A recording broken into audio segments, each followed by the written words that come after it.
দক্ষিণবঙ্গের আকাশে মেঘের ঘনঘটা কমার লক্ষণ নেই। শুক্রবার থেকে শুরু হয়েছে। গোটা উইকেন্ডেই একাধিক জেলায় চলবে বিক্ষিপ্তভাবে ভারী থেকে অতি ভারী বৃষ্টি।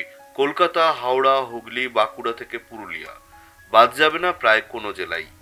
সঙ্গে বইবে ঘন্টায় 30 থেকে 40 কিলোমিটার বেগে ঝোড়ো হাওয়া। আলিপুর আবহাওয়া দপ্তর জানিয়েছে, রবিবার পর্যন্ত দক্ষিণবঙ্গ এবং উত্তরবঙ্গ দুই অঞ্চলের জন্যই জারি রয়েছে সতর্কবার্তা। তবে আবহাওয়া দপ্তর সূত্রে পাওয়া এই পূর্বাভাস অনুযায়ী কলকাতা সহ উত্তর ও দক্ষিণবঙ্গের কোন কোন জেলাগুলিতে রয়েছে ভারী থেকে অতি ভারী বৃষ্টির সম্ভাবনা, কোথায় কোথায় চলবে ঝোড়ো হাওয়া, এই বিষয় নিয়ে কি সতর্কতা জারি করেছে আবহাওয়া দপ্তর, বিস্তারিত খবরে যাওয়ার আগে একটা ছোট্ট অনুরোধ আপনার কাছে।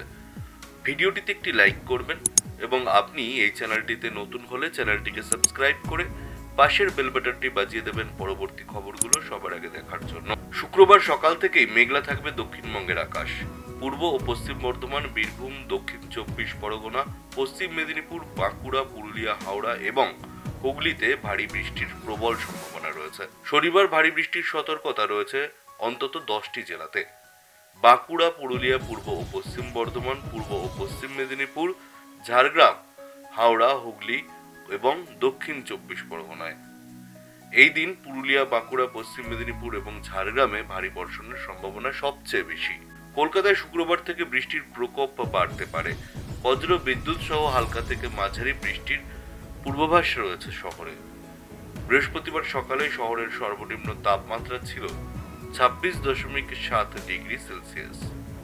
বাতাসে জলীয় বাষ্পের পরিমাণ ছিল সর্বাধিক 97% এবং সর্বনিম্ন 77%।